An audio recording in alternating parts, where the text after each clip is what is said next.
चरणामृत का महत्व।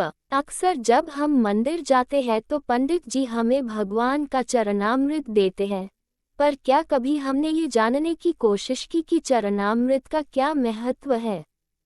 शास्त्रों में कहा गया है, अकाल मृत्यु हरण सर्व व्याधि विनाशनम विष्णु पादोत्तम पित्वा पुनर्जन्म न विद्यते। अर्थात भगवान विष्णु के चरण का अमृत रूपी जल समस्त पाप व्याधियों का शमन करने वाला है तथा औषधि के समान है। जो चरणामृत पीता है उसका पुनः जन्म नहीं होता। जल तब तक जल ही रहता है जब तक भगवान के चरणों से नहीं लगता। जैसे ही भगवान के चरणों से लगा तो अमृत रूप हो गया और चरणामृत बन जाता है। चरणामृत से संबंधित एक पौराणिक गाथा काफी प्रसिद्ध है जो हमें श्री कृष्ण एवं राधा जी के अटूट प्रेम की याद दिलाती है। कहते हैं कि एक बार नंदलाल काफी बीमार पड़ गए। कोई दवा या जड़ी बूटी उन पर बेअसर साबित हो रही थी। तभी श्री कृष्ण ने स्वयं ही गोपियों से एक ऐसा उपाय करने को कहा जिसे सुन गोपियां दुविधा में पड़ गईं। श्री कृष्ण हुए बीमार। दरअसल श्री कृष्ण ने गोपियों से उन्हें चरणामृत पिलाने को कहा।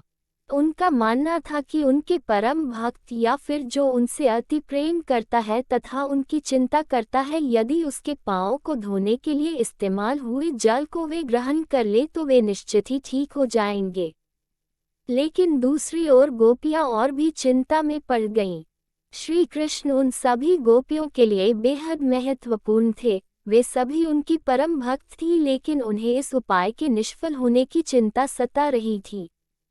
उनके मन में बार बार यह आ रहा था कि यदि उनमें से किसी एक गोपी ने अपने पांव के इस्तेमाल से चरणामृत बना लिया और कृष्ण जी को पीने के लिए दिया तो वह परम भक्त का कार्य तो कर देगी, परंतु किन्हीं कारणों से कान्हा ठीक ना हुए तो उसे नरक भोगना पड़ेगा। अब सभी गोपियां व्याकुल होकर श्री कृष्ण की ओर ताक रही थी और किसी अन्य उपाय के बारे में सोच ही रही थी कि वहां कृष्ण की प्रिय राधा आ गईं। अपने कृष्ण को इस हालत में देख के राधा के तो जैसे प्राण ही निकल गए हों। जब गोपियों ने कृष्ण द्वारा बताया गया उपाय राधा को बताया तो राधा ने एक क्षण भी व्यर्थ करना उचित ना समझा और जल्द ही स्वयं के पांव धोकर चरणामृत तैयार कर श्री कृष्ण को पिलाने के लिए आगे बढ़ी। राधा जानती थी कि वे क्या कर रही हैं। जो बात अन्य गोपियों के लिए भय का कारण थी, ठीक वही भय राधा को भी मन में था, लेकिन कृष्ण को वापस स्वस्थ करने के लिए वह नरक में चले जाने को भी तैयार थी। आखिरकार कान्हा ने चरणामृत ग्रहण किया और देखते ही देखते वे ठीक हो गए, क्योंकि वह राधा ही थी जिनके प्यार एवं सच्ची निष्ठा से कृष्ण जी तुरंत स्वस्थ हो गए।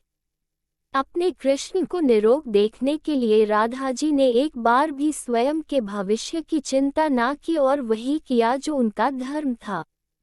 इतिहास गवाह है इस बात का। राधा कृष्ण का कभी विवाह न हुआ, लेकिन उनका प्यार इतना पवित्र एवं सच्चा था कि आज भी दोनों का नाम एक साथ लेने में भक्त एक क्षण भी संदेह महसूस नहीं करते। उनके भक्तों के लिए कृष्ण केवल राधा के हैं तथा राधा भी कृष्ण की ही है। राधा कृष्ण की इस कहानी ने चरणामृत को एक ऐतिहासिक पहलू तो दिया ही, लेकिन आज भी चरणामृत को प्रभु का प्रसाद मानकर भक्तों में बांटा जाता है। पीतल के बर्तन में पीतल के ही चम्मच से थोड़ा मीठा सा यह अमृत भक्तों के कंठ को पवित्र बनाता है। तो दोस्तों, आपको ये कहानी कैसी लगी? यदि आपको कहानी पसंद आई हो तो लाइक, शेयर, कमेंट करें और चैनल पर पहली बार आए हो तो सब्सक्राइब करना मत भूलना। धन्यवाद।